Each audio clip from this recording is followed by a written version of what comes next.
Just comb your hair, go and wash your face. It's been a real long time since you've seen the light of day. So let thoughts come as they may, beauty and parade. Everybody all smiles when you're back in the seat again. On board the Petty Express to a beautiful darkness. It's full steam ahead to ride the rails to our next destination. Yeah!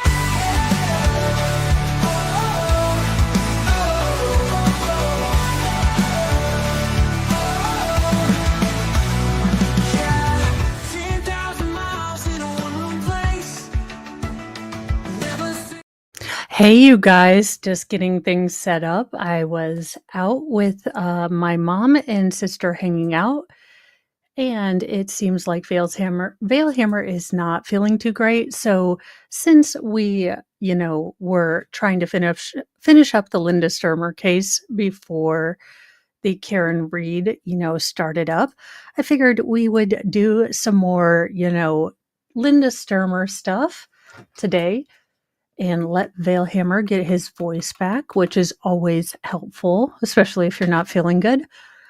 So we had finished up jury questions here, and we were on to...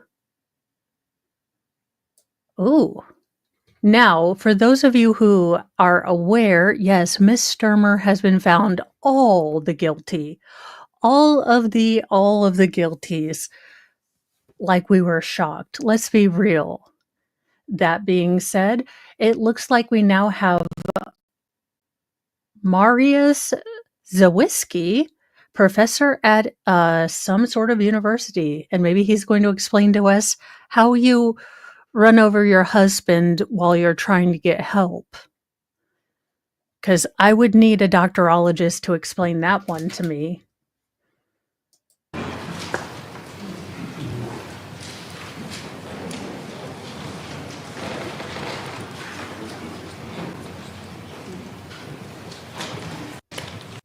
I swear. Thank you. Please have a seat.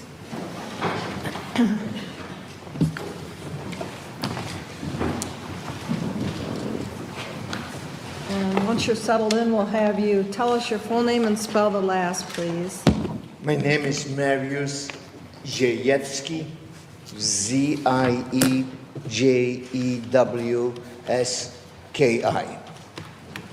Thank you. Mr. Mueller? Thank you.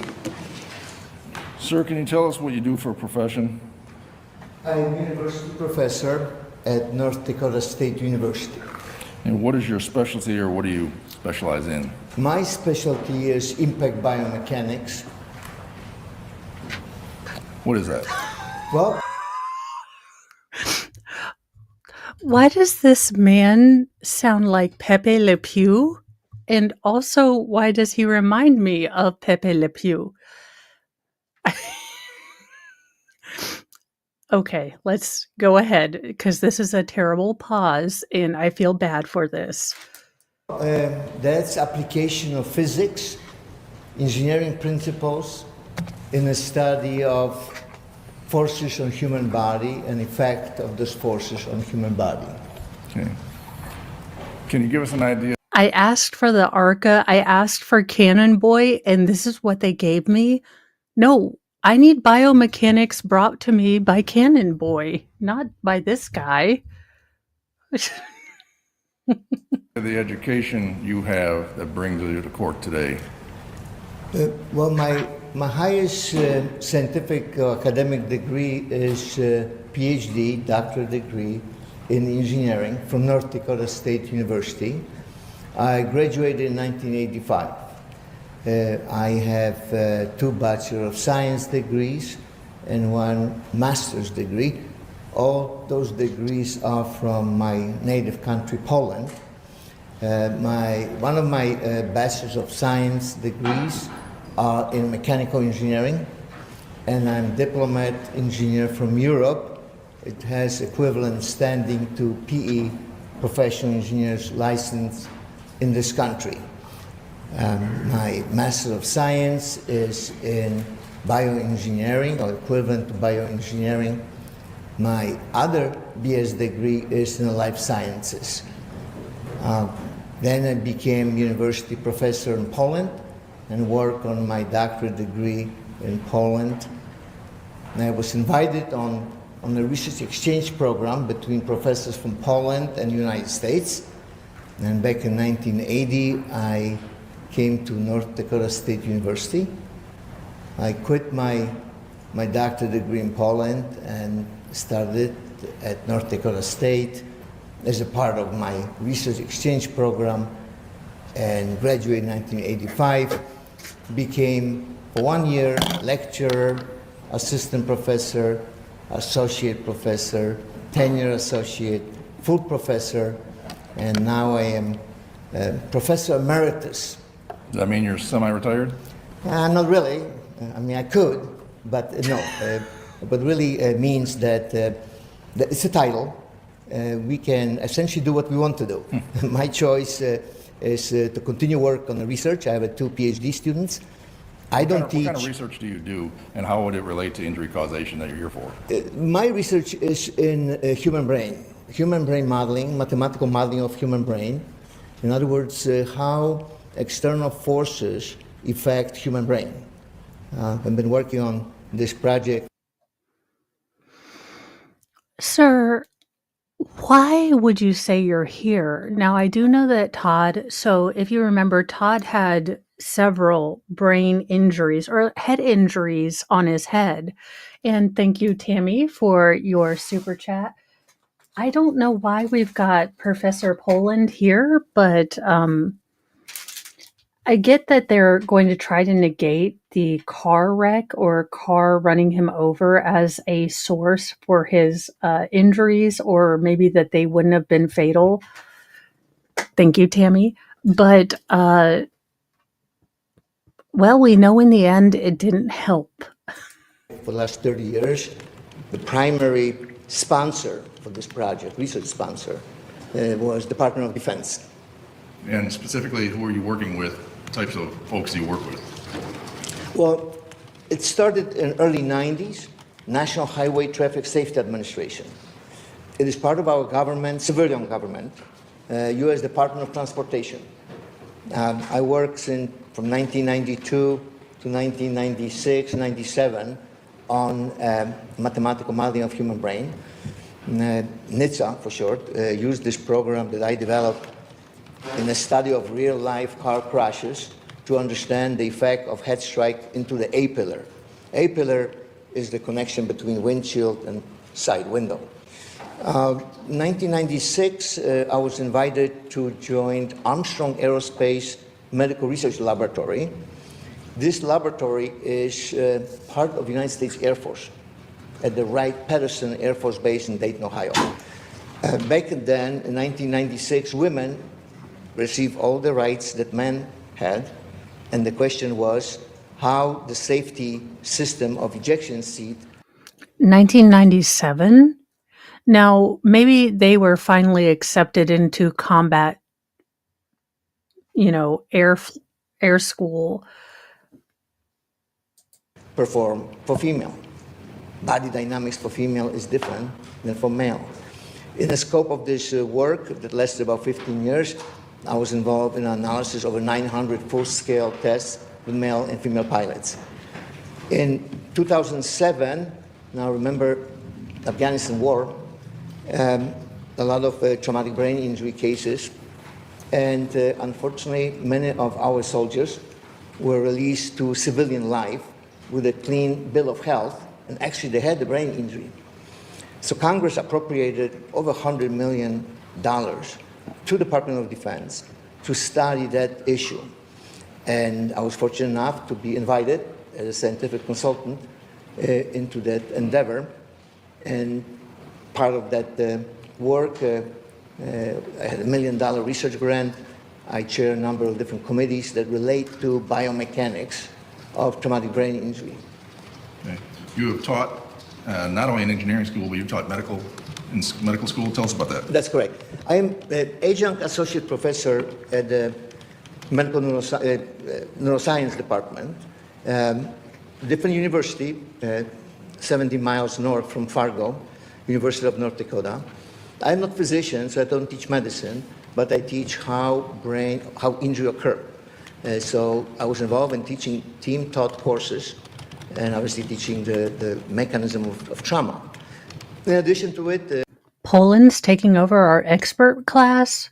We must report on this later. I was involved in a research project, the School of Medicine, and local emergency room, and the objective was to apply knowledge that we have in automotive field, in military field, to medicine, into emergency room. Completely different fields, and medical students do not know much about what we know in biomechanics. Obviously, we don't diagnose injury. Ooh, I'm going to say vanilla slice, but I am currently full of lemon wine, so, you know, any food would be good. We identify risk factors. We identify likelihood of type of injury. Physicians do what they're supposed to do, diagnose and treat injuries. Can we kind of, put a bow around your background as injury mechanic, what causes injuries, the forces that are involved in injuries? Yes, that's what it is. You've lectured, I'm sure, before, Yes?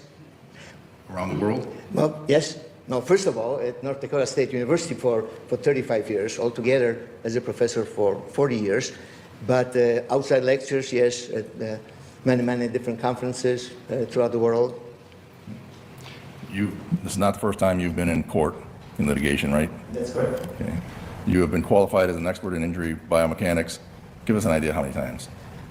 I testified probably at least 80 trial cases since year 2000. Around the country? Yes, Federal and state courts? yes. Okay. Your Honor, at this point, I'd like to move for the admission of Dr. Chesky, I'm going to butcher it, CV, and for his admission as an expert witness in injury mechanics, biomechanics. No objection, Your Honor. I will receive his testimony as an expert in injury. You said injury biomechanics? Thank you. Okay. Doctor, can you tell us, in this case, you and I got together a few years back, what was your assignment, if you understood it? Well, I was asked really two questions. First question I was asked whether or not, from biomechanical perspective, I can assess severity of trauma that this particular individual sustained. And the second question was whether or not we can determine how fast the vehicle, the Ford, was traveling at the time of the contact with the individual. Now, you weren't talking about burn injuries here. You were talking about I'm going to call them orthopedic injuries. Right. I talk about blunt injuries. I don't talk about the terminal injuries. Okay. What did you review to be able to arrive at your opinion, sir? Well, the most important for me was the medical records, the autopsy records. The medical description of the injuries were the most important. I also had the information about the type of vehicle it was involved. I received photographs of the wounds and photographs of the vehicle with the blood on the carriage. Okay. You reviewed the autopsy and medical records. I'd like to show you, prepared a PowerPoint. I don't know if you have it, but I'm just going to show you a slide from your PowerPoint. You can tell me if this helps illustrate your testimony. Oh, Is that a slide you prepared? Yes, I did. And what does it describe? Essentially, it is verbatim statements from the autopsy record. As a biomechanical engineer, I'm historian as far as the injuries are concerned.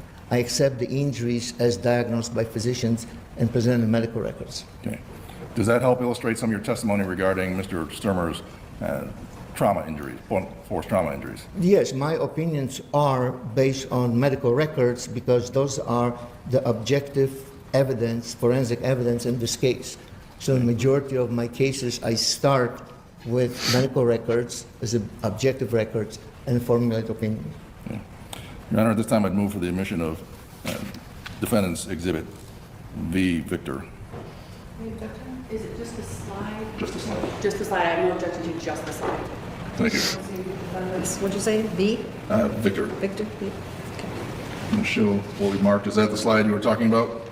Yes. Okay. shows Todd Stermer, who at the time was age 42, 5'7", 180. That's correct. And now I'll blow this up a little bit and see if we can describe some of the injuries, and you can explain what these injuries mean to us. Well, and maybe I can give you numbers, because really that's so small that I know what is on it. I have a hard time to read All right, it, you know? so just tell us what the injuries are. If you go to well, those are the injuries, and the first 3 injuries relate to burn. I really don't deal with that, but I include it in the analysis. If you go to number 4, if you go to item number 4. Give me a second.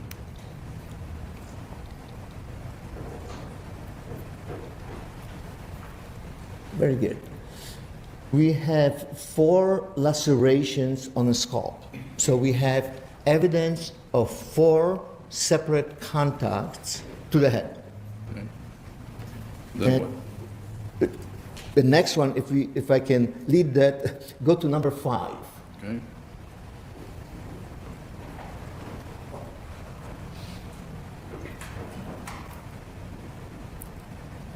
Okay. Minimally depressed And welcome, Baker Raiders. Thank you for. marks. And thank you for joining us. Sorry, I was hearing myself in the background and I was like, oh my gosh, I can't do this with hearing me. So we are finishing up day 8 in the Linda Stermer trial. Yes, a verdict has already been adjudicated. Linda Stermer has been found guilty, but I did want to give the rest of everyone, a chance to watch this trial. And since Veilhammer didn't have a voice, I figured the Petty Express can ride because I can always talk. So we are finishing this up, and it looks like we have an ARCA guy. We have a biomechanical engineer who is going to explain how the injuries happened when Linda Stermer ran over her husband on her way to get him help. As you do. Welcome, Medita. I hope you're doing well. And Carly Kramer and Julie Fraser, Jim, Winosaurus, everyone. Welcome, welcome. So we are just getting in to this. Oh, I am so sorry you had a bad flare up. Hopefully you are on the mend and, feeling better. Effects of the outer table of the skull underlying 2 of the lacerations. Let's break that down.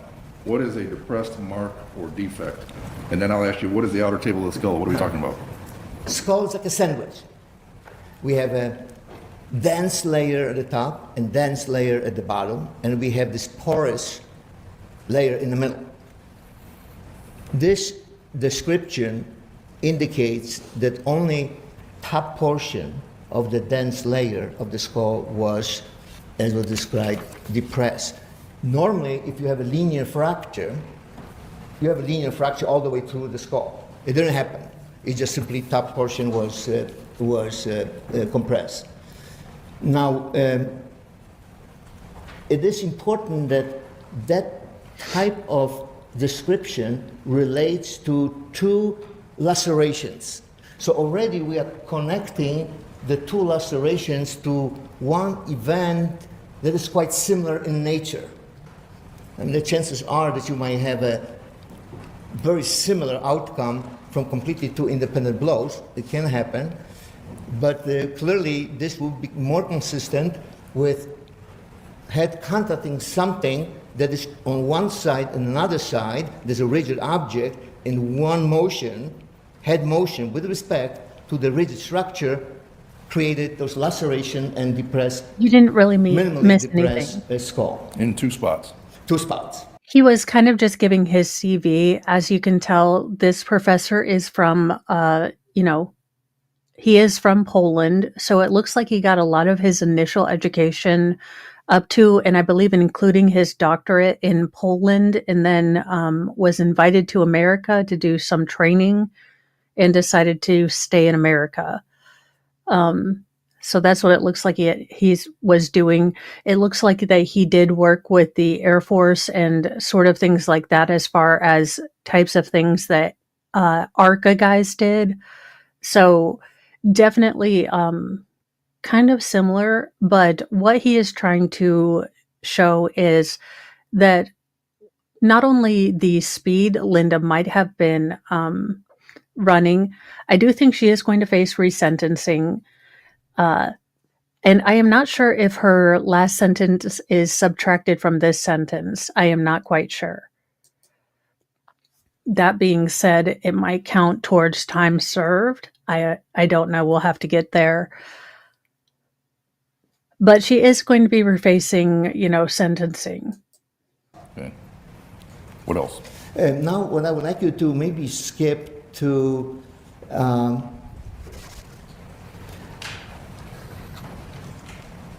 go to number 7. All right.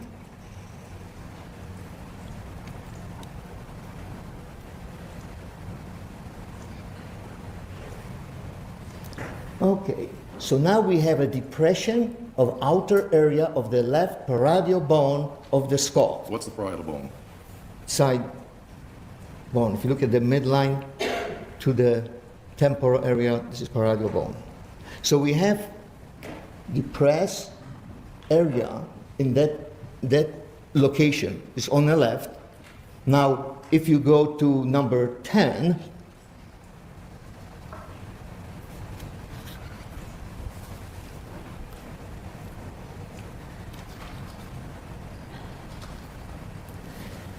now you have a depressed mark on the outer table of right parietal bone underlying laceration. So what is important that we have in both areas, left and right, we have a outer area of the bone. So now we know that the two areas that the records refer to are on the side of the head. The size is somewhat different. The one on the right is about ½ an inch, the one on the left 1/4.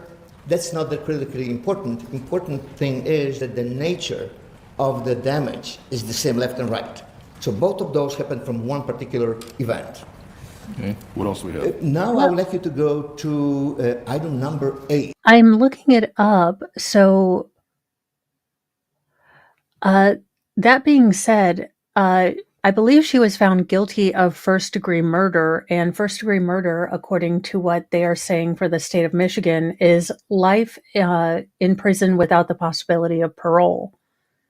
Now, it depends on if they went to that. But yes, the defense has been technologically fairly advanced in this, using tablets and, everything instead of a laptop. But they haven't done a really good job of communicating or making Linda seem, sympathetic. Again, this was going to be a very hard case for Linda to seem sympathetic in, considering her husband was both, burned and run over. And cheated on. But this was going to be a real hard case, no matter how you sliced it, with all of the things that were showing up.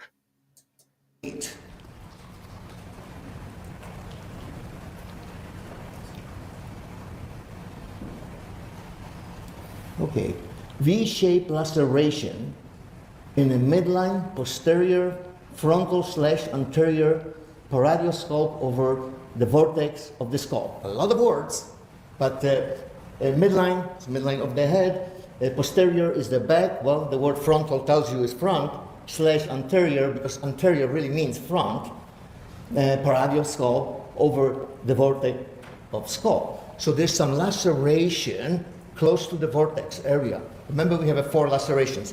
We explained 2. Now we are dealing with the third one on the vortex. Where Vicky Hatt, she has been found guilty. So now we're just watching to see what the defense actually put up. That being said, Justin Smith, I guess she didn't want to lose her horses. I hope she got a lot of time with her horses from 2018 to, just now, because she is going back in prison. are these words coming from? Directly from, by the way, notice that after each sentence, I have a parenthesis, document 1:17. That's document 1 in my list of material studies. That's the autopsy record. And :17, that's page 17. In addition to it, I attach the date for this diagnosis, 1/8 1997. Date of the autopsy. That's correct. Okay. Where are we going next? And the last one really would be number 11.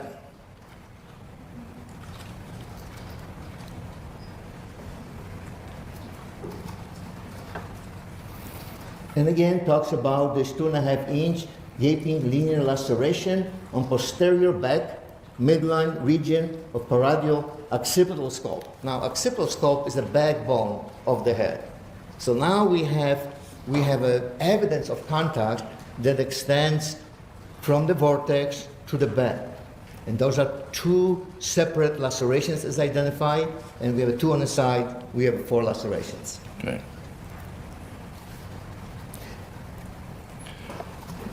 Anything else we need to see there? This No, is those are Van the most Buren important County, aspect, very close to us, Kalamazoo. Because lacerations are AIS level 1. AIS stands for Abbreviated Injury Scale. It's a trauma scale that we use in civilian and military organization to link diagnoses to engineering parameters. Now we want to medical field and engineering field to communicate. And AIS scale allows us to do that. Based on AIS scale, we can use the evidence of the injury, and we have an engineering component attached to different level of AIS scale. Essentially, AIS scale is fatality scale. AIS level 1, 0 fatality. So all the lacerations that you see, the likelihood of fatality from it is 0. The next level, AIS level 1, is linear skull fracture. We don't even have linear fracture. What is a linear fracture? Well, linear fracture versus depressed fracture. Linear fracture, the skull gets hit and fracture. You have a line, fracture line for the skull. Depressed fracture, when you have additional energy that causes comminuted or complex fracture of the skull.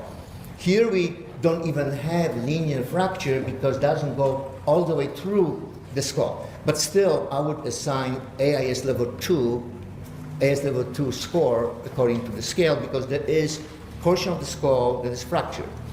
And probability of fatality is very low. The survival rate is 99.2%. So 99.2% likelihood of survival. Thank you, from this Carolina. kind of injury. And tell us, were there any brain injuries involved here? There's no indication of the brain injury. In other words, the bone heals, and they very often there's no residual effects. The problem is that we have a soft tissue that might not heal. So in terms of the brain head injury, we are very much interested what happened to the brain. I believe she was found guilty of first-degree murder, so premeditated murder.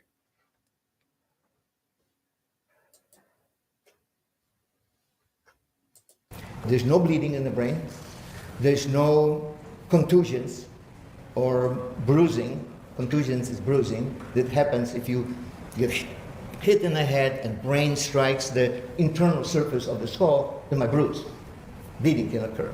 No laceration. So there's nothing in the brain tissue that was identified as evidence of trauma. And the AIS-2 level would be considered what? How would you describe that level? It's called moderate. You don't have evidence of internal brain trauma, and level of survival is 99.2%. And in this particular case, you had pictures of the undercarriage of the van, and it tested positive for Todd Stermer's blood. Do you have an opinion, doctor, whether all the injuries that he suffered, all these traumatic injuries, other than the rib fractures, dealt with contact from the van? Yes, everything is consistent. Keeping an eye on that. I think we can say those injuries are consistent or not, but we're outside of the scope here, what he can testify to. I'm allowed to ask if it's consistent with? Thank you. That's appropriate. Are they consistent with a single event? They're consistent with single event, the interaction between his head and the pickup going in opposite direction. Okay. Do you have a slide or a photograph that depicts the injuries to the skull and then also the components of the undercarriage? Yes, I do. Interesting. Okay. Your Honor, just to advise, there's just going to be one picture of the skull from the autopsy. showing some lacerations. And counsel has that. Yeah, as long as it's just the one slide in the report, yes. That was right above the one we've already admitted. I believe that's Exhibit Figure 1. Q.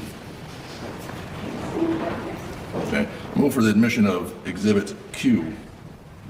And you? We have a Oh. queue. That was this morning. Figure 1. Oh, U, I'm sorry, U. Sorry, thank you, Ms. Heidi. And jury, it sounds like there might be a little graphic here, but bear with us, we'll get it on and off the screen. Thank you. Mr. Mueller? Doctor, can you show us, Yes, I'm admitting you. good? Can you show us what you're talking about in terms of injuries and tying it into the injuries of the skull? Can we focus on the top left corner of this composite and then compare this composite? Right. So we are looking at the top of the head, the nose is up to the ceiling. And at first, let's look at the two lacerations from the side. Those are the two lacerations that we discussed initially. This Then one we here? have the big laceration, and there are some small fractures, outer layer of the skull. And then we have a laceration on the midline in the vortex. That's the laceration. And if you look at the laceration to the vortex, the force applied was obviously into the head and backwards. So the vehicle was going backwards, so his head was moving forward to end up with this kind of Relatively. injury. Relatively. You understood that all the blood was on the front surface of the undercarriage components. That's what I understand. So what does that tell us in terms of any of these other pictures that you're talking about on this? Well, what is really is telling us that from biomechanical perspective, I see one event, his individual with the head orientation into the front bumper of the pickup, and the pickup going over his head, and those injury took place. Okay. Getting back to that first opinion about a single event, is your opinion, having read Dr. Markey's testimony and his autopsy, is your opinion consistent with his that none of these injuries were fatal? That's correct. I am. Then let's talk about what type of impact. When we talk about forces, we're talking about loads, right? Yes. Loads in your business. Yes. All right. Tell us, do you have an opinion, given all the material you've reviewed, whether or not these injuries are consistent with? I am not sure about the Monica Cementi trial. I do know that I think Ada K was covering it a lot. I believe it might be another wife who tried to unalive her husband, apparently, as you do if you're going to be on court TV. Oh, no vertigo, or no vertigo, doggone it. So I haven't really kept up with that trial, but I know that Ada K was covering it pretty good. She's going to be a beautiful wife in the prison, system. With the low speed impact of the vehicle? It is. Actually, cadaver studies show that head striking a rigid surface at 5 miles an hour, it's like 7 feet per second, it's like slow jogging speed, is sufficient to cause linear fracture. And the forces that were measured was 1,500 pounds, 5 miles an hour impact against a rigid surface. So what does that mean in terms of, are we talking about low speed, high load? Yes, I mean, low speed, 5 miles an hour is not the high speed. And if the impact happened, I guess not the right way, the wrong way, skull fracture can occur at that velocity. But here it didn't. It did happen. We have some minor fractures, which I would not, again, classify as linear fracture, somewhat less than linear fracture. So less than 5 miles an hour. Do you have an opinion based on your review of the photographs, the medical records, the injuries, in terms of the relative height of Todd Stermer's body as to the vehicle on impact? Well, the only thing I can talk to you about is where the head was. So the head to be somewhere at the height of the bumper or somewhere below, because they had to go under the carriage. Finally, there's been some talk about the possibility of a frying pan being involved in this impact, in an impact? First of all, as a medical expert, do you deal in possibilities? No, I don't. That's speculation. In terms of your review of this case, do you have an opinion as to whether there is any evidence that suggests that a frying pan could have been involved in this trauma? Okay, defense, this is not the win that you think it is, because you still are, again, admitting that Linda ran him over with a GD truck. I mean, at some point, these wins are still not great wins for you, because you're still basically admitting that your client ran over her burnt alive husband. Like, so she didn't, hit him with a frying pan. Wonderful.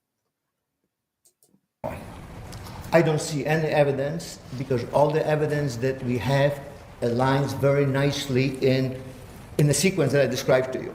So more likely than not basis, there was only one event, the interaction of his head with the undercarriage of the vehicle. And can you describe any significance to, I think you said some symmetry between the lacerations? It is. From very beginning, I mentioned to you the side fracture, position very symmetrical, pretty much the same extent of the fracture, meaning the same loads. So something there under the pickup, how it's designed, that there were two edges of sword that came in contact with his head in those two locations. And then there was less severe, there was the contact with the midline from the vertex to the back of the head. Okay. Your Honor, just give me 1 second.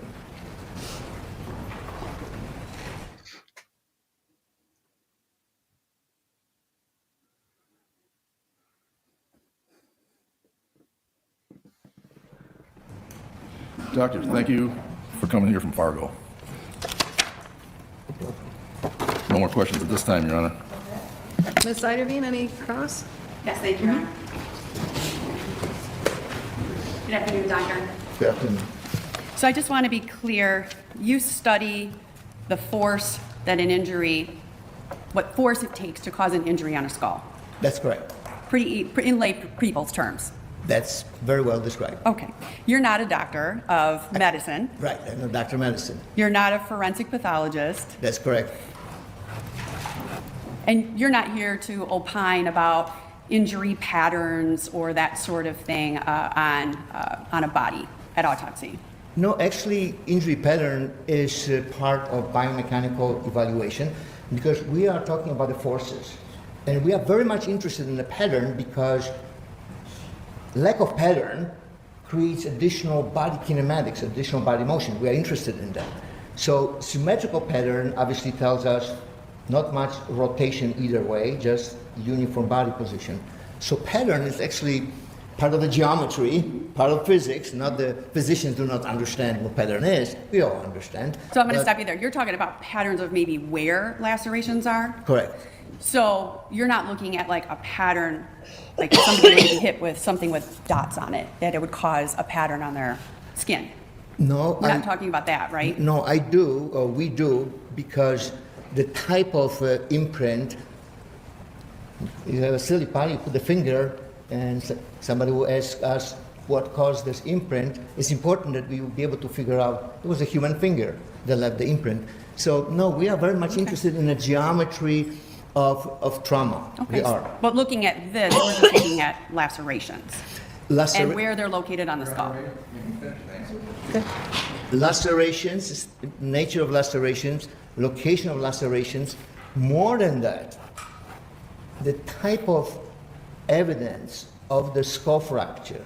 Both sides we have just the top layer of the skull. What the chances are that random two forces come striking the head, and only top layer of the skull is fractured, not all the way through, or not at all. Well, the situation is very simple.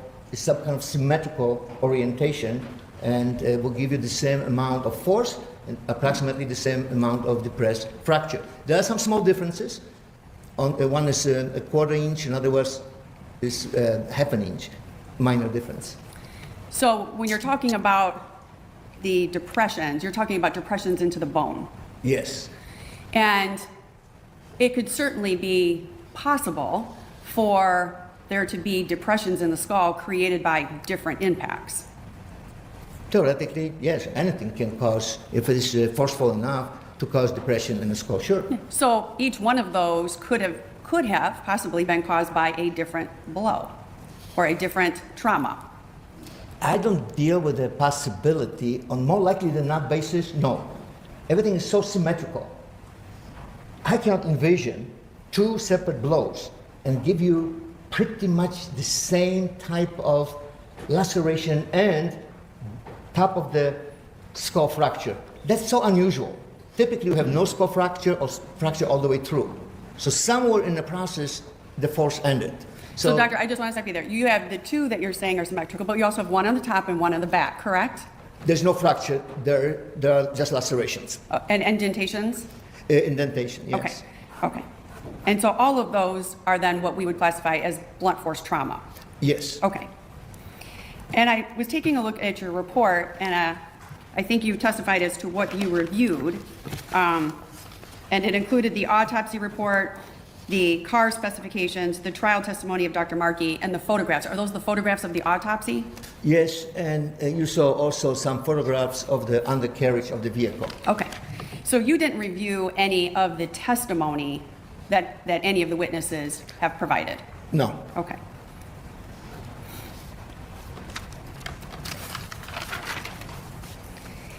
And a blunt force trauma to the head, if somebody were to hit a skull, a human skull, with an object, would you expect to see the same sort of indentation or laceration? Sure, you can hit the skull any place, and you can get a laceration, an indentation, a skull fracture. Sure, it can happen. And so basically what you're looking at is the amount of force that it would take to cause these lacerations, and you're concluding that they're not fatal. Correct. You're not here to talk about any of his other injuries. No, just based on skull and lack of brain injury. If there will be any bleeding, contusions, and laceration, you will hear me talking about that. And that injury will have a higher AIS score than skull. So you are aware after reviewing the photos, or are you aware that there were actually several different spots where there was blood underneath the van? Yes. More than 4? Yes. And are you aware there were multiple injuries that were seen not just on the head, but also on the body? Yes, if you look at the medical records, I list at least some of them: arms, thoracic, rib fractures, and so on, extremities, yes, but those are of minor significance in terms of the fatality. In terms of the fatality. But we can agree that there's definitely more injury than just on the skull. Yes, And we can agree that there are multiple points underneath the van. yes. And you can't say what part of Todd's body touched what part of the van, No. because that would be speculation, right? No, I would probably, if I will have a exemplar van and three-dimensional model of the skull, I bet we could go there and match what portion of the undercarriage create those two imprints. Laceration. I guess they didn't pay him that much to do that. And thank you, JKD Buck, for becoming a member of the Church of Mo. Thank you so much. We have the Church of Mo triangle, so dark chocolate, sarcasm, and true crime. Plevin's going to teach me how to grift. They'll be more difficult, but if you already have a 1 point identified, the indentation to the side, you're in a good shape to identify where the head was and probably find the location for lacerations. But no, I didn't do that. Well, and there, we can agree there's more than one laceration. So you'd have to match where the laceration on the back came from, the laceration on the side, the laceration on the arms. You can't do that. That's not what you're here to do today. It didn't do any other lacerations except the head, but the fracture on the side and laceration goes together. And then you have an impact to the top and then flexion of the neck, and you have a continuation to the back, although there was no injury to the neck. So I'm going to ask you that question again. I love how he's like, what does the no injury to the neck mean? Because it seems like he's like, well, I mean, it could be a frying pan. I mean, there was nothing to the neck. I don't know what he's But that's a great smile, sir. That's a cute smile. You should keep that for like, Christmas cards and such.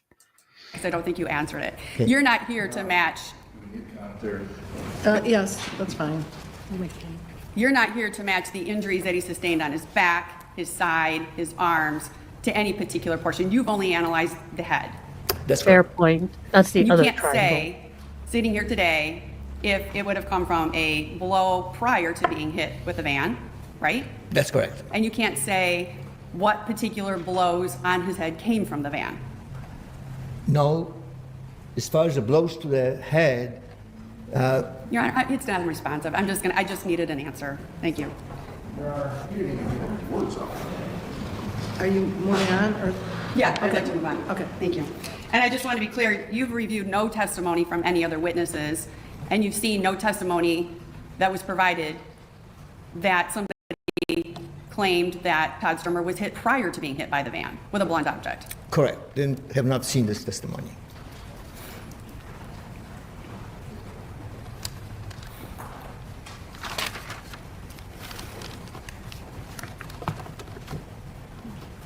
I have no further questions for this witness, Your Honor.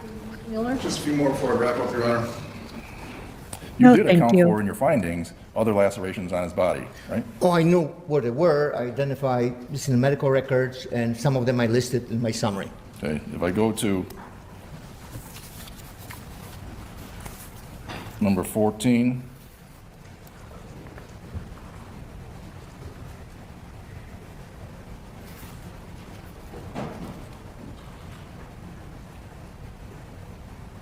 you noted the laceration on the right rear shoulder and upper back, Correct? and the upper left arm, Correct?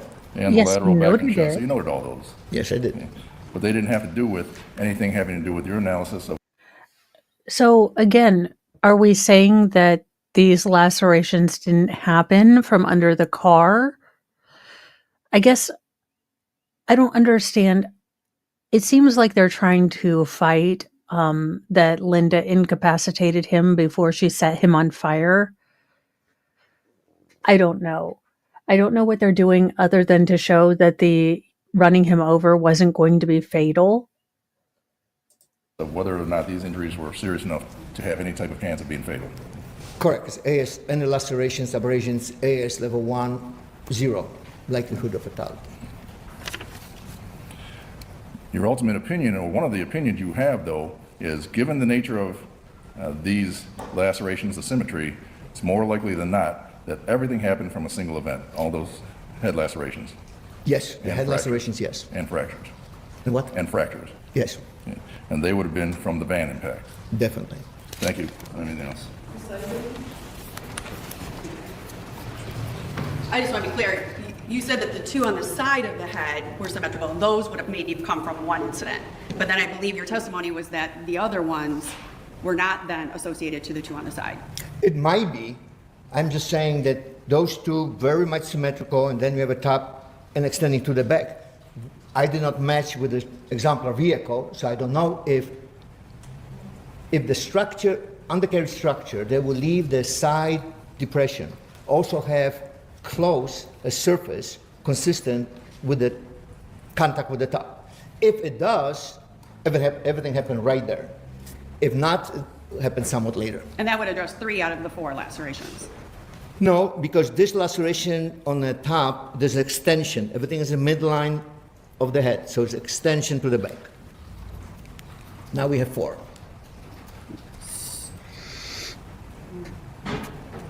All right. So what the state isn't understanding is that what this man has kind of noted here, at least in the lacerations, is that the skin is tearing in a way that would make him think that the motion is forward to back, making it seem that with these injuries that it all happened at the same time. He seems like a very nice man. I just don't know what this brings to the defense.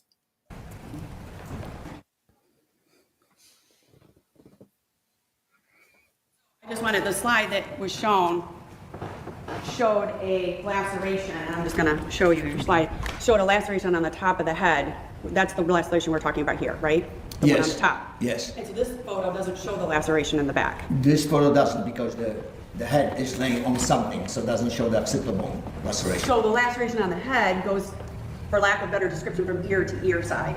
No, go it's have certain width and goes from the top to the back. So what we're looking at in this photo that you put up on the screen, is this the face?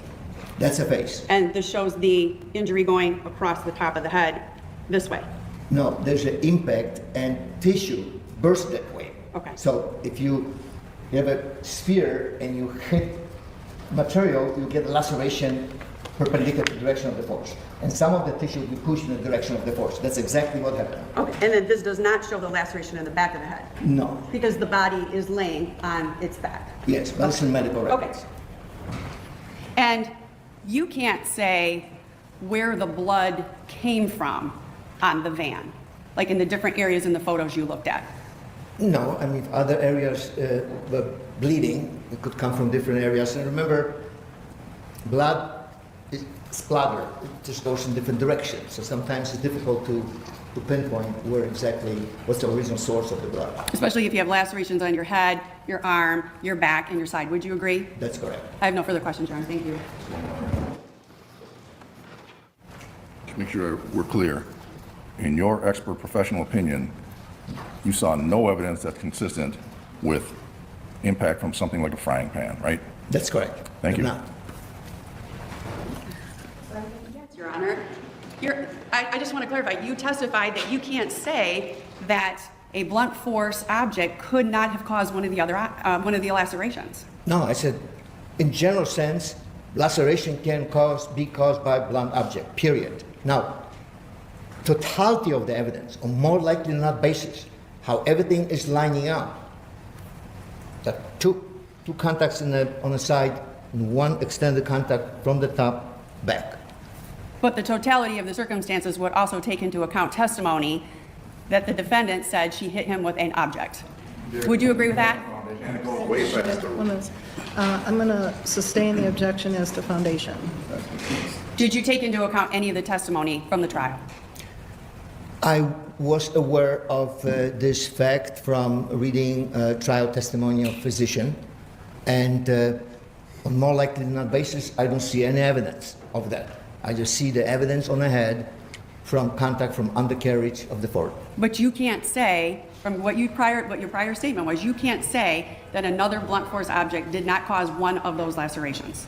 On more likely than not basis, everything fits the contact with the undercarriage. That's Unresponsive, all. Your Honor. It's unresponsive. Responsive, he's answering the question.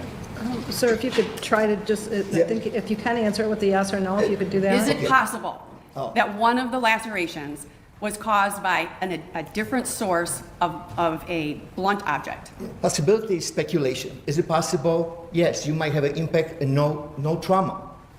Then we won't know that really happened. So Your Honor, it's unresponsive. You said it is possible. it's possible. Thank you. I have no further questions. Your Honor, you also said possibilities are speculation, right? Yes, it is. Oh, for And do God's sake. professional experts engage in All right, speculation? you're going to jury Thank questions. you. The parts of the van. Objection, asked and answered.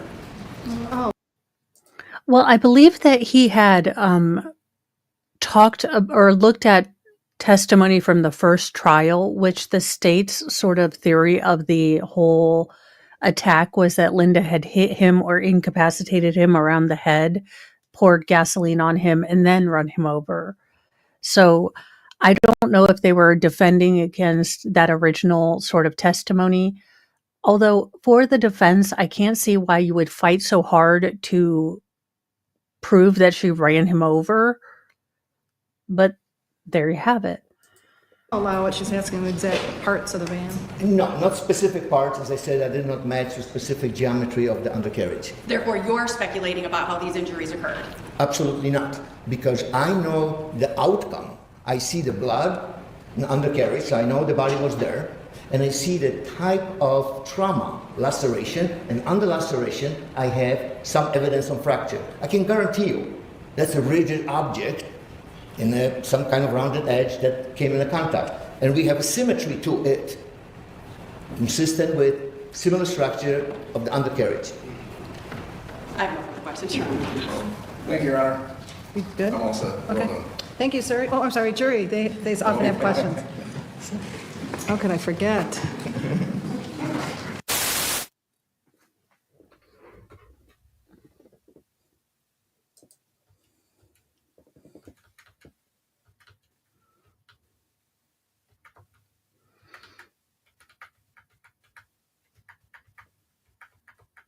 Mechanical analysis of the injuries. Are you assuming that the object being struck, namely the skull, was in a stationary state at the time of impact? No, it doesn't have to be. The relative velocity has to be about 5 miles an hour. So it could be 2 miles an hour and 3 miles an hour. 2 miles an hour of the skull and 3 miles an hour of the pickup. If so, could the severity and analysis of the injuries be altered if the object, the skull, was in motion either toward or away from the vehicle? No, the severity is what it is. So the 5 miles an hour is sufficient to do that. And it could be skull going 3 miles an hour away, and then the pickup will have to be going 8 miles an hour into it. So the differential, 5 miles an hour. Would you clarify the direction of travel of the van during the impact event? The only thing I can tell you is the direction of the van with respect to the head. The head is pretty much directly into the bumper, a little bit under the bumper, and the van is coming over. Did you computer model the impact event? No, there's no reason to do a computer model because the evidence are so straightforward and based on the questions that I was asked. There was no need for that. Based on your examination of the data, do you think Todd was laying face up or face down when hit by the van? It was face down. We know that at the very end there's some medical observation about dirt in the nose and dirt and grass in the mouth. So definitely it was face down, but somewhat off the ground initially. Holy crap. So he didn't even see her coming. When the impact occurred, but facing down. Okay, thank you, sir. Counsel, any questions in light of those questions and answers? Thank you. That face down is based on your review of the medical records, the autopsy records, and the photographs of his face? Yes. Okay.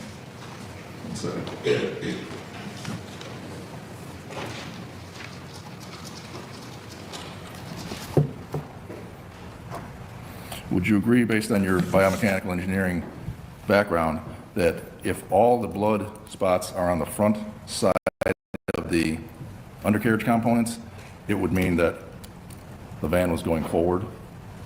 Yes. Okay.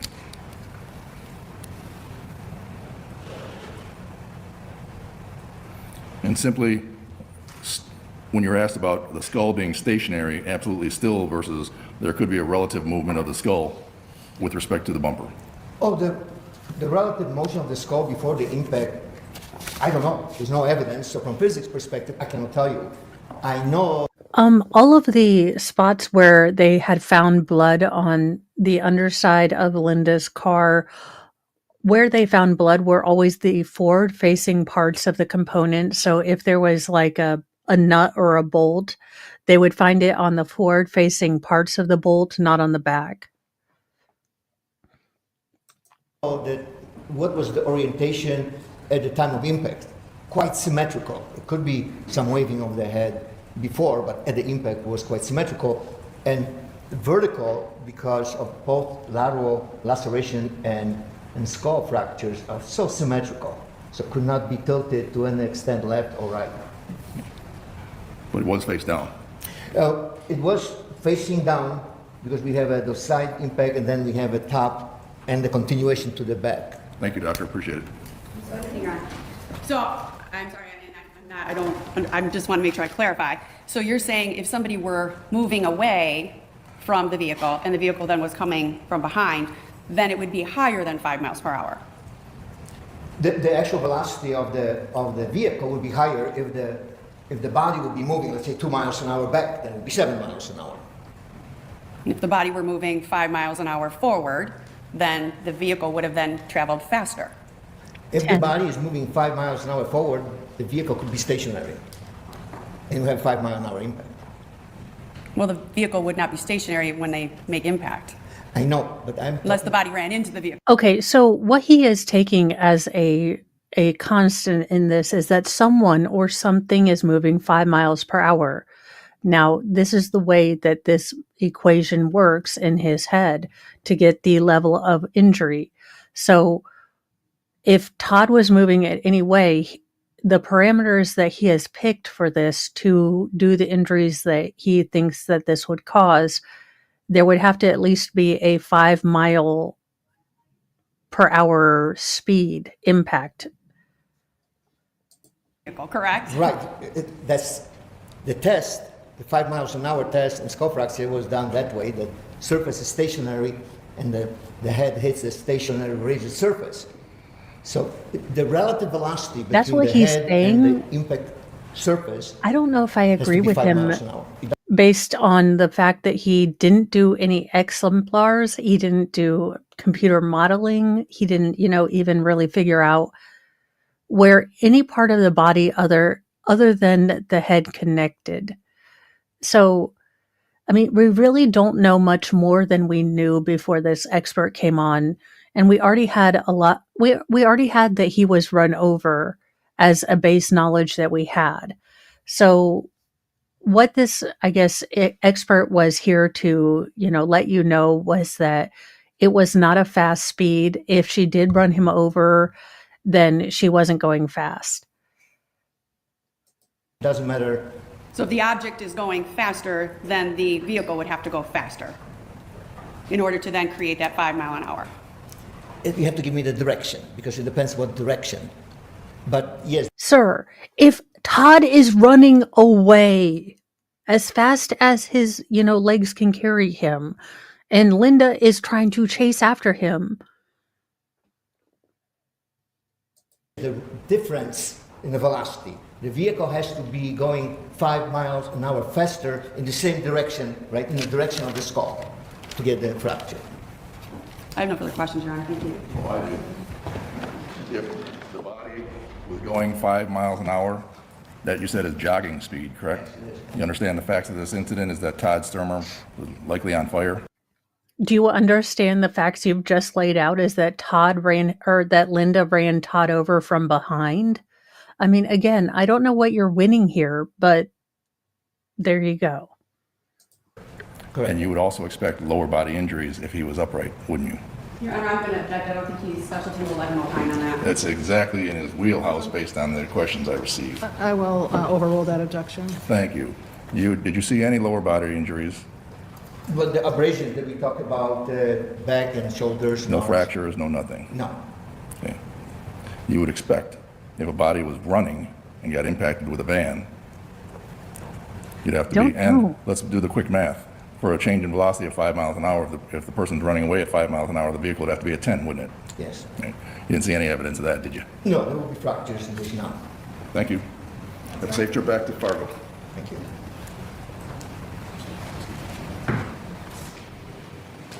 I have no further questions. Jury, any other questions?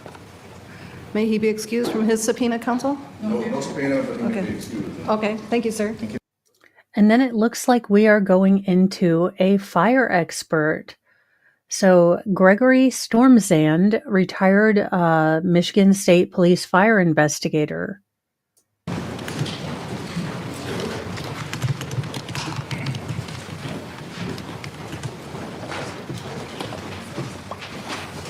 Before you have a seat, if you raise your right hand, do you solemnly swear or affirm that the testimony you're about to give in this cause will be the truth, the whole truth, and nothing but the truth? I do. Thank you. Please have a seat. And once you're settled in, we'll have you give us your full name and spell the last, please. Gregory James Stormzand, S-T-O-R-M-Z-A-N-D. Sir, I'll have you move that microphone closer to your mouth so the jury can hear you. Thank you. Mr. Mueller? Thank you, Your Honor. Good afternoon, Mr. Stormzand. Afternoon. Sir, can you tell us, what is it you do now for a living?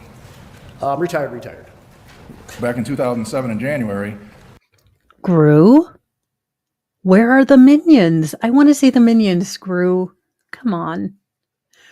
And maybe it's because I watched Despicable Me 4 last night but he looks like Gru, and What did you do for a living? Back then, I was the Assistant District Fire Investigator, which was out of Grand Rapids, Michigan.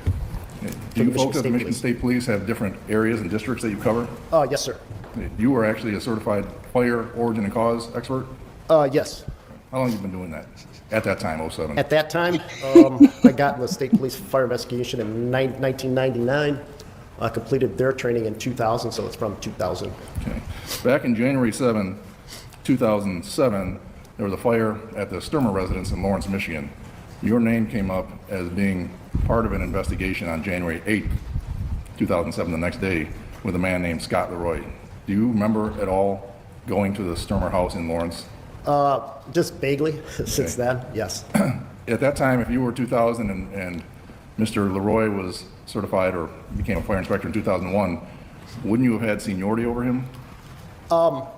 It's not much of seniority. I've been in the unit a little longer than he had. I was in, 99. His is 2001. Would he have had jurisdiction over this fire because you folks work in districts or something? Correct. Yes, it'd be his area of responsibility.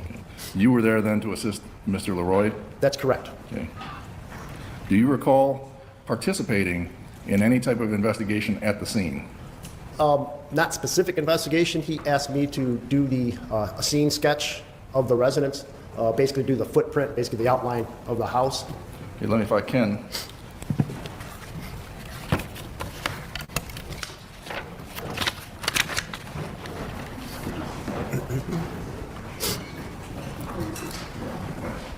May I approach, Your Honor?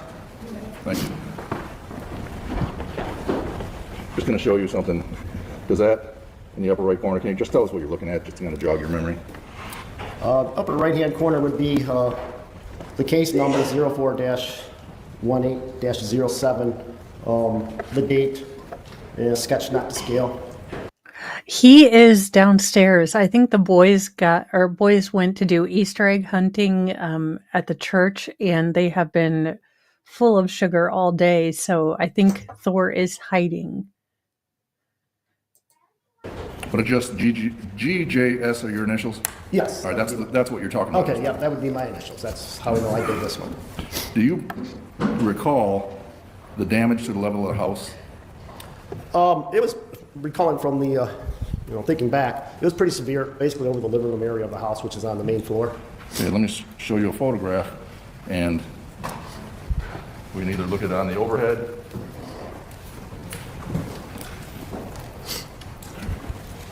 or if it's easier for you, just on this blow up. But does that bring back, yeah, that looks like the house we did. I'm going to object, I guess it's the lack of foundation, Your Honor. I don't know if he's ever had this view of the house before. He was there on January 8th with Mr. Leroy. This has been admitted, yes, but my concern is a foundational issue with him testifying from this. I don't know that he was ever up in the air in this case. Once you lay a foundation. Sure. Let's go, Brandon. You about scared the crap out of me. I was like, I have nothing picked if Easter's tomorrow. Linda didn't do it. The car did. No, that should be a photo of the house. I guess he was on the scene with, fire inspector. I think his name was Steve Leroy or Scott Leroy. This is the one that they have dogged. The defense has dogged for basically all of their case as far as he didn't document the excavation as well as he should have. And there were some deficiencies in his report. But the jury also has access to Jim Sheminsky's report, who also did excavation and the full-on excavation with a bearcat or an excavator for the insurance. And the insurance man, or Jim Sheminsky, also said that this looked like it was an intentionally started fire. Yeah, I keep wanting him to get a Kleenex because Mr. Mo has gotten me sick, which is, super helpful of him. So I can feel the sniffle snotting coming and him just like, I'm like, sir, just get a tissue and save us from your schnozzing. You were at the scene, correct? Yes. And did you even look in the house or walk in the house? Yes, did a walk around, and to the best of my knowledge, I thought, that to the best of my recollection, that Scott led me through the house and a quick walk around and say what happened and all the general description of what he Does saw. that jog your memory as to that's the house we're talking about or no? That appears to what the house that I remember looked like. Okay. Did you take any photographs that day? I don't recall taking any photographs. Did you make any reports for your investigation? I did not. Other than these Other two than that, I sketches? was asked to do the scene sketch, yes. When you're doing a scene inspection, obviously this is considered a big loss, a total, lot of damage? Yes? Yes, sorry. Not every fire is the same. Some are kitchen fires, right? Some are very small, yes. Right. When you have, and especially, not that you treat anything else differently, but when you have a death case, it's a serious, serious case. I'm going to object, Your Honor. I think the issue is we're not qualifying him as an expert for cause and origin. He sounds like he's testifying as a lay witness. Now we're asking him about how an investigation is conducted. I don't think that There are, again, I know there's a legal objection. What it is, are you objecting as to? Oh, relevance, and he's not an expert. Sir, could you stop being a dick like once in your life? Like, sir, I don't have the Dayquil on board to deal with your dickishness. He's not named as an expert, he's talking about his experience. He's even more experienced than Mr. Leroy, so he's talking about excavation, which is the heart of this case. Well, I mean, I think it sounds like it's an expert question, so I'll sustain the objection. In this case, do you recall participating in any type of excavation of this damage to this house? No, I do not recall doing an excavation. If you had been part of an excavation of the house, would you typically do a report, given your experience and training? I would, depending on if there was anything significant that we found in the incident, I would maybe do a supplemental report if requested by the senior, it certainly by the officer. Certainly would be important to do an excavation in order to find something significant, right? It can be, yes. Okay.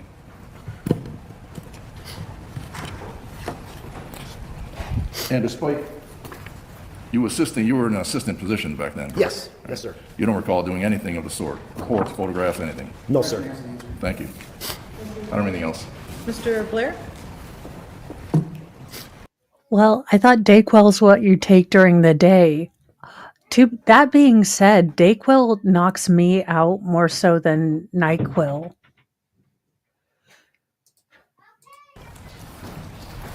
Good afternoon, Mr. Swanson. Afternoon, sir. What was your rank with the Michigan State Police at the time? Specialist sergeant, Specialist Sergeant? same as, Mr. Leroy at the time. Okay. So you want your iPad? Oh, I'm sorry. Hand it to you. I just don't know if you want to touch it or not. Break it apart. I'll make that copy. And so you were both Specialist Sergeants, correct? Yes. Sometimes referred to as Detective Sergeants? Well, detective specialist sergeant, call us, technically my badge said specialist sergeant, so, yeah. So you were both of equal rank? Yes, sir. And in the hierarchy of the Michigan State Police, there are sergeants, and then there's actually like a lieutenant above you guys that's the manager of everybody, correct? Correct. And so on the 8th of January, you were actually just called down as an assist to Mr. Leroy, correct? That is correct. And you were there to just kind of help him with whatever he might have needed help with, correct? That is correct. And would it be fair to say your memory of what you did that day is fuzzy? Yes, sir. Don't necessarily remember everything? Correct. And so when you say, when you ask questions about an excavation, you don't specifically remember doing an excavation? I don't specifically remember it. I thought we might have, but I don't specifically remember. Okay, you thought you might have. Yeah, but how could I answer that? Through the years, had so many fire investigations, we've worked with each other that they all get pretty foggy after the years. And would you agree with Making me feel very comforted that you're going to be able to offer any sort of ideas on what this, case has to offer. me that it's pretty much state police protocol that whoever's like the lead on a case writes the report? That is correct. And that sometimes people that assist don't necessarily write supplemental reports? Correct. And would you agree with me that what you had on January 8th, 2007 was basically a fairly limited role at that scene? Yes, Do you I would recall? say that. Okay, all right, thank you. I have no further questions. Yes, are you telling us that if you had done something significant as an excavation of a total loss, that you wouldn't have written any report? If I would have done If you excavation, would have even assisted and helped in doing a major excavation, you wouldn't have written a report? to account for your I might day? have, depending on what we fall, or if nothing. Normally, lots of times, the senior investigator, the person writing the report, would put in, was assisted by so-and-so doing this, taking photographs, or whatever specific request was done. You would certainly expect a thorough report to be done, though, right? Objection, ask. Or, Yeah, I didn't ask for that. What's the objection? Ask and answer. I'll overrule that. Go ahead. You would certainly expect a thorough report to be done. or in the report, a section would be during the excavation, so-and-so, you found this or that. All right. Not simply omitted. Yeah. Okay. Thank you, sir. Thank you for your time. No. Jury, do you have any questions of this witness? No questions? Excused from subpoena, if he's under one? Yep. I don't Sir- have, I do have one subpoena. Okay, sir, you're excused from subpoena, thank you. Thanks, sir. Okay, and then we can go to day 9.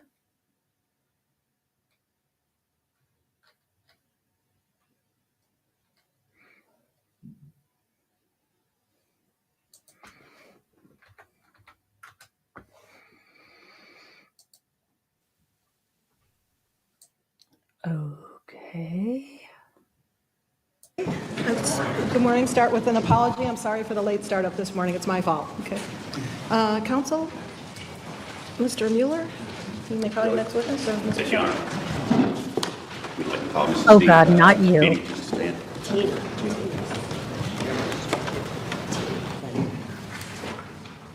Okay, let's see. Well, I'm probably going to do about another 30 minutes or so of this today. Tomorrow I was going to do the closing statements. And just forewarning you guys, it looks like the defense uses their full 2 hours. So just going to let you be aware of that.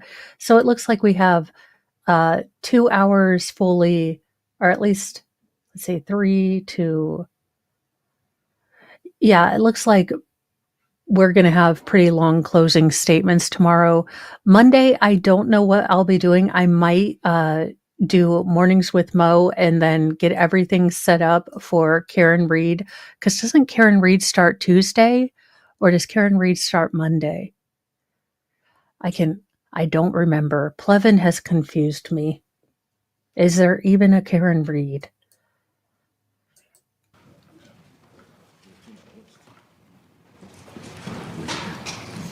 I don't know. I will have to look that up. Oh, they need one more juror? All right. Who is this woman? Good morning. If you raise your right hand, please. Do you solemnly swear or affirm that the testimony you're about to give in this cause will be the truth, the whole truth, and nothing but the truth? I do. Thank you. Please have a seat, and once you're settled in, we'll have you give us your full name and spell the last, please. And make sure that microphone's right up to your mouth. Christina Lynn Benny, B-E-N-N-Y. Okay, thank you. Mr. Kelly? Good morning, Ms. Benny. Do you know Linda Stermer? Yes, I do. Okay. And did you know Mr. Todd Stermer? No, I did not. Okay. And could you briefly tell me, how did you know Miss Linda Stermer? Through Kate Fox. Through Kate Fox? Mm-hmm. Okay. And other than just being introduced to her, she being introduced to you by Kate Fox? Yes. Have you ever had any other dealings with Miss Stermer? As far as what, I mean, before that, we didn't know each other until my sister-in-law introduced. I didn't know Linda until my sister-in-law introduced us Okay. Have you been to Miss Stermer's house after the fire. after the fire? Mm-hmm. Is that the only time that you've been there? We were there one time for my husband to look at a vehicle that wasn't working. For your husband to look at a vehicle that wasn't Yes. working?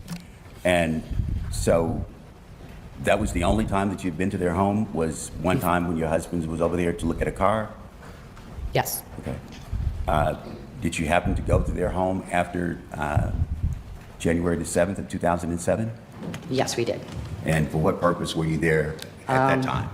To get some materials to build a lean-to for the horses that we were going to take for her, and put, we got the materials from the lean-to that was on the property. So we had to tear some of that down to take to Kathy Eel's property to build a lean-to for a horse. Okay. And what was your responsibility for Miss Stermer's horses? To take care of them. We had some horses on the property she had nowhere to take them, because there was no power, no water, no nothing on the property. So she asked if we could take some of her horses to our property. And so this material that you're talking about taking material from the Stermer's property? Yes. And It was in a lean-to, it was in the pasture, it was next to a semi-trailer and a tractor. So we took some of the material down to put another lean-to up on Kathy Eel's property. okay. And then you moved the horses. Yes. How many days did it take you to do that? Not very long. I think we moved it all in 2 days, I'm pretty sure. And did you have any other activities on the property? Yes, we did. What was that? We went to the property to get some other materials and go through some of the ashes that were in the bottom of the basement of the house to see if we can find Linda's rings. And that was a request of Ms. Stermer? She wanted some help to go out there. We took it upon ourselves to help her out, yes. And what did you do in reference to helping her out with going through the property? We went out there was a pile of ashes in the basement. We went through that, made a makeshift screen where we could take shovels and dump it on top of it and shake all the loose stuff out of it to see if there was any materials like rings or anything else like that that would stay on the top of the screen. And did you find anything? Oh, yes. Linda, if you're stepping We on found your marriage, rings, why did we you found want your baseball ring? cards. There's some other odds and ends pieces of jewelry that we found. How many days did it take you to do that? About 3. About 3 days? Non-stop, yep. We went out there one day, was out there until it was almost dark, and then we left, went back the next day, and the next day. When you say we, who are you referring to, we? The first day it was me and Linda, Brittany, the 3 boys, and my husband, Steve. Okay. Oh, and Kathy. Kathy was out there before we went sifting through everything. And this is Kathy who? Kathy Eel. Okay. And you stated that the three boys was there also? Yes. And where did you find the baseball cards at? In the fire, in the stuff that was laying in the basement. Was it in a container? Were they in a container? No, these were loose baseball cards. And some of them were in, I guess you want to call them, photo albums. But they survived the fire? They had some burning and they were pretty wet. I mean, the stuff was wet. They were stuck together. You had to actually pull them apart. Okay. And did you do anything else in the, you referred to the shed, or is it a lean-to? It's actually a semi-trailer that used for storage. And then they had another shed on the property that had hunting materials and deep freezer in it and all kinds of other stuff. And did you go into the semi-trailer? Yes. That was used for storage? Yes. What was your purpose for going in there? Our purpose is to go in there to see if we could get anything that related to the horses or anything else that we might have forgotten, to make sure that we get everything we need before we moved all the horses. And there's some other odds and ends, and then that was it. Did you remove any personal household items out of the shed? No. Okay. Did you hear any conversation about any household items in the shed? As far as what household items are you Or referring valuables of the family? to? I'm sorry. Valuables of the family? There was boxes of pictures in there. What kind of pictures? Photo albums, picture frames with the pictures of the family, the boys. And you saw those? Yes. And did you see anybody remove them from the trailer? Well, we picked them up and moved them out of the way because we want, we couldn't figure out why they were in the semi-trailer in the first place. Yeah, defense, possibly not the greatest thing to have your defense witness really, point out that all of the sort of childhood memorabilia, the kind of things that would be very important to, say, a mom, like the baby books, the, school pictures, the kids' photo albums, were all conveniently out of the house and in an outside storage, when the house happened to go up in flame.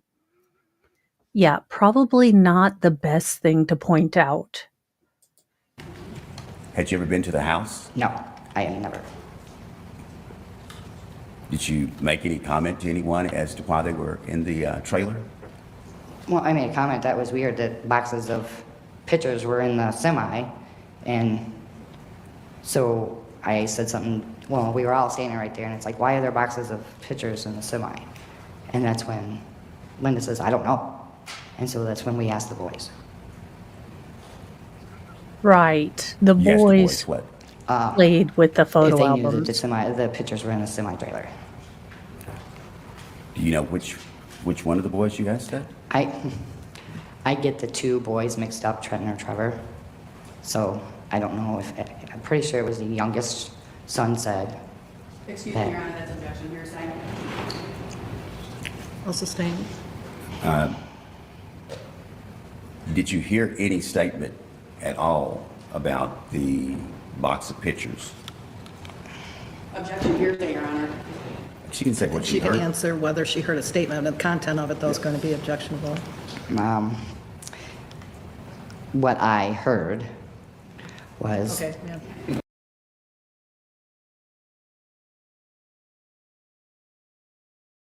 Now, the subtext in what I heard means what they lied about.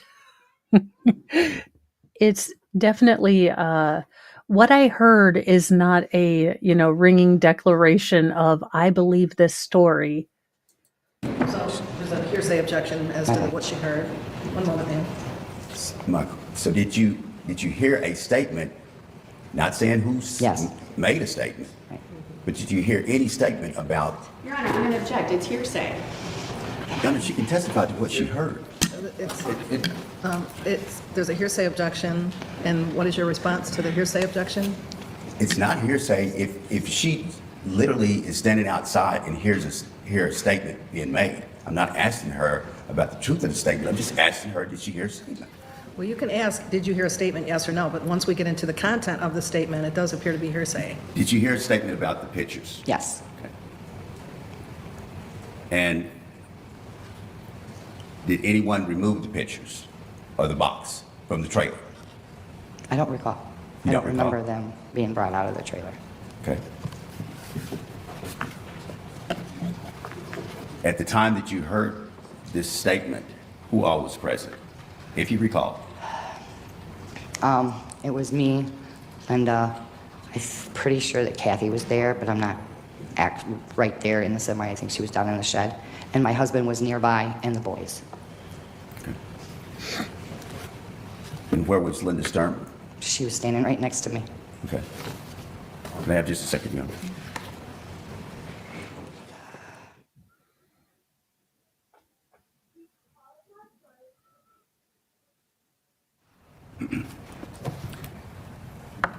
Did you make any other visits to the house after you stated that you all had been out there for 3 or 5 days?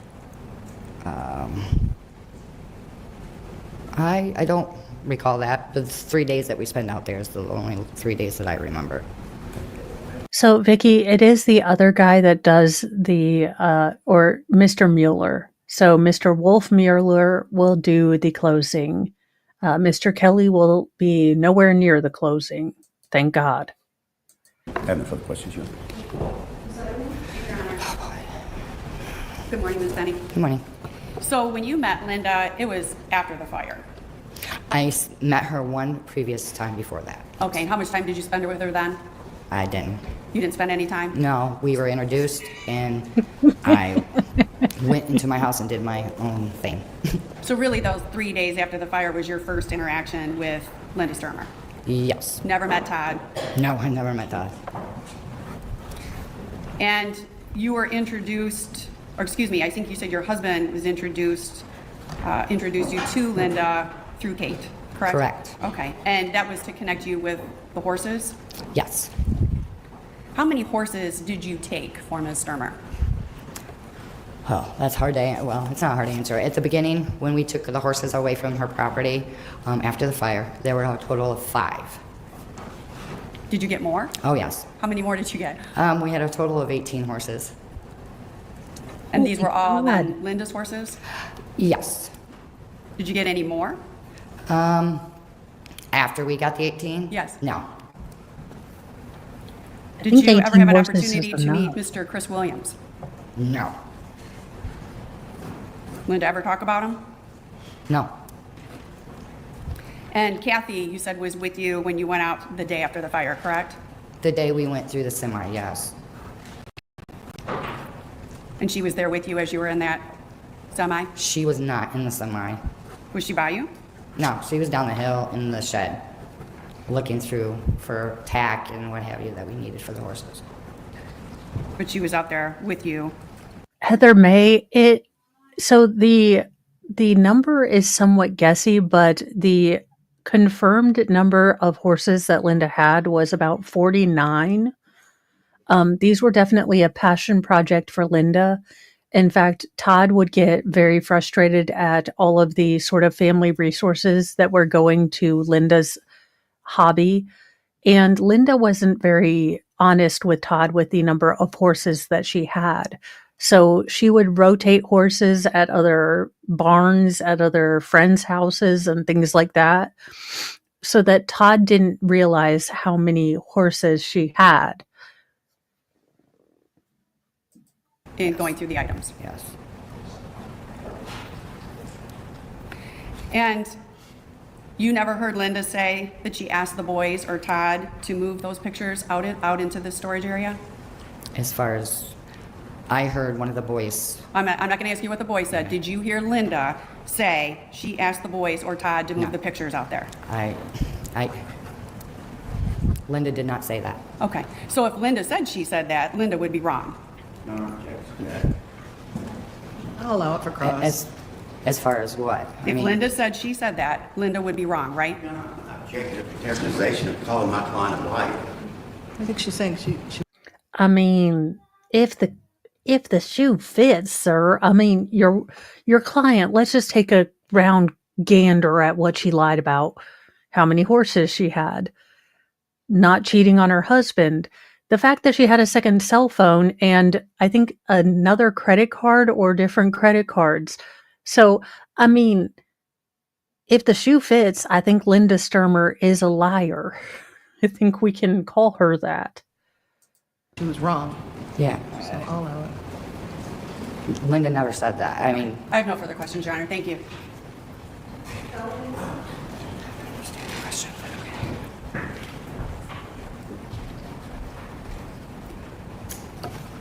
Ms. Benny, where did you, I just did.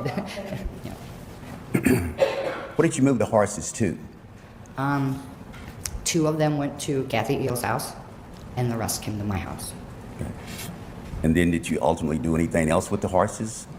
Yeah, we cared for them. We maintained where they lived. We made sure they got fed, stuff like that.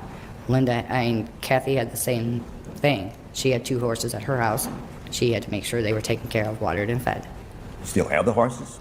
No, we do not right now. What happened to them? Your Honor, I guess that's irrelevant at this point. Well, she- We're talking about things that happened in the next 18 She asked about. I'll allow you to ask what happened to the horses. Did you sell the horses or do you still have the horses? No, we do not have the horses. Okay, did you sell the horses? We did not. I and my husband did not sell the horses. What happened to them? Some were rehomed, some were taken back to the previous owners, and some were sold. Okay, I have no further questions, Your Honor. Anything else besides? No further questions, Your Honor. Jury, do you have any questions of this witness?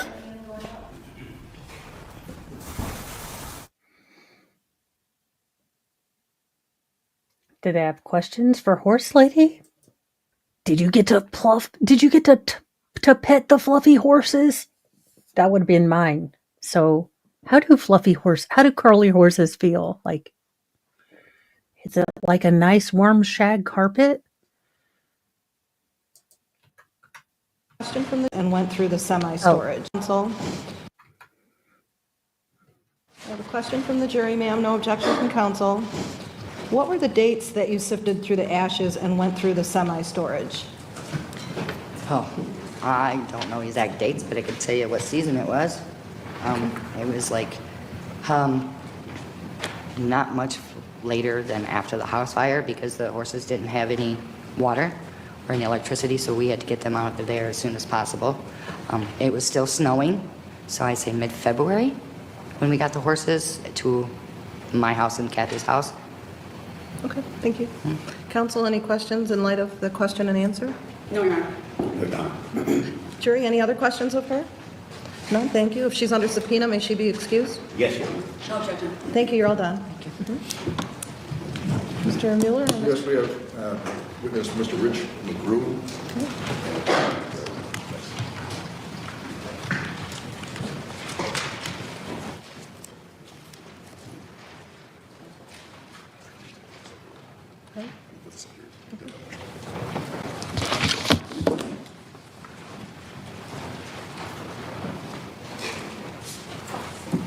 That is not a flattering shirt for If you raise your right hand. Do you solemnly swear or affirm that the testimony you're about to give in this cause will be the truth, the whole truth, and nothing but the truth? I do. Thank you. Please have a seat.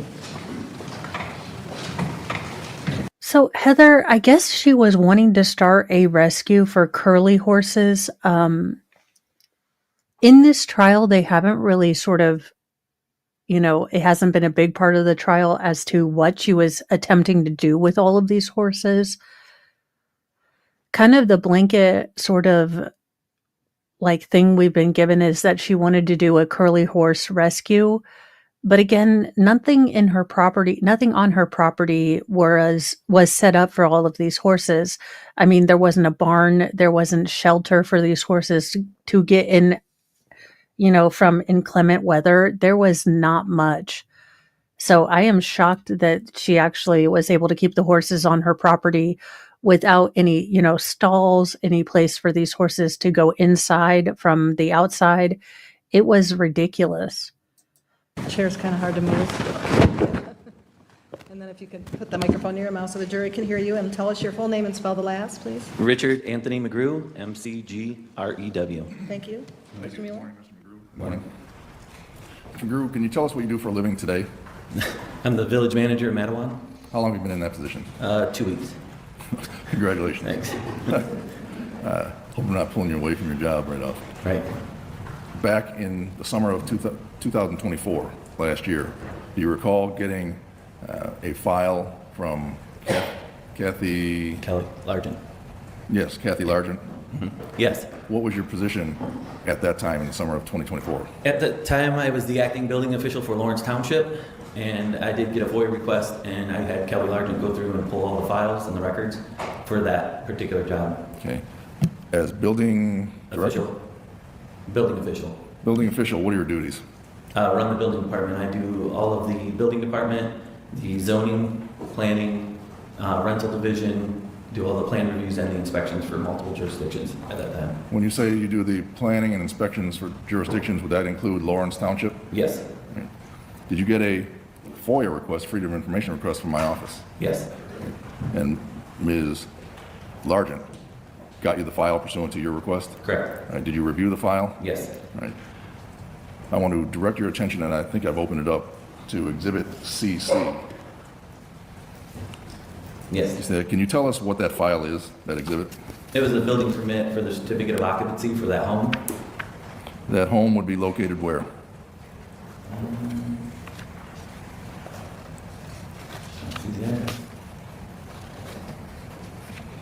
Good question. If I look at a yellow page and you see the Bates numbers on the bottom right, page 226. That would be the 66598 County Road 215? That's correct. Yes. What did you understand, or who did you understand that particular file or that address to belong to? To Mrs. Stermer. Okay. Are you in a position, or were you in a position back in August 24, to review the building file and look to see if there were final permits, interim permits, final certificate of final occupancy? Yes. Okay. Does this file that we're looking at, Exhibit CC, represent the entire file that you were provided?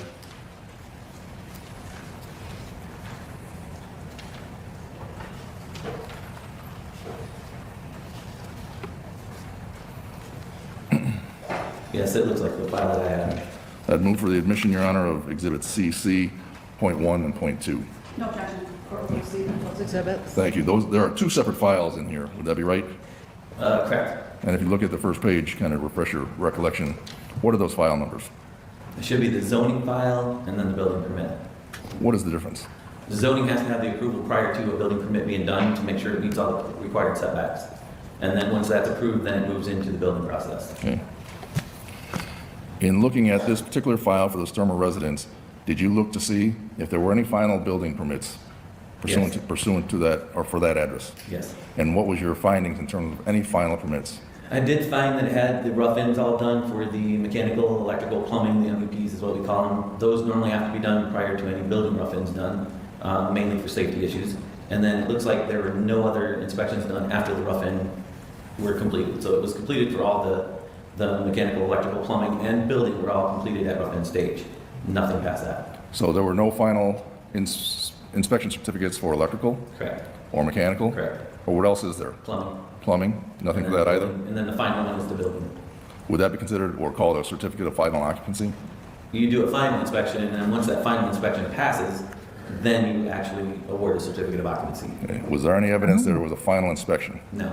And was there any evidence in your file that that residence for the Stermers ever got a final certificate of occupancy? No, it did not. Is that important that people get a final certificate of occupancy and go through? So it's Todd's fault.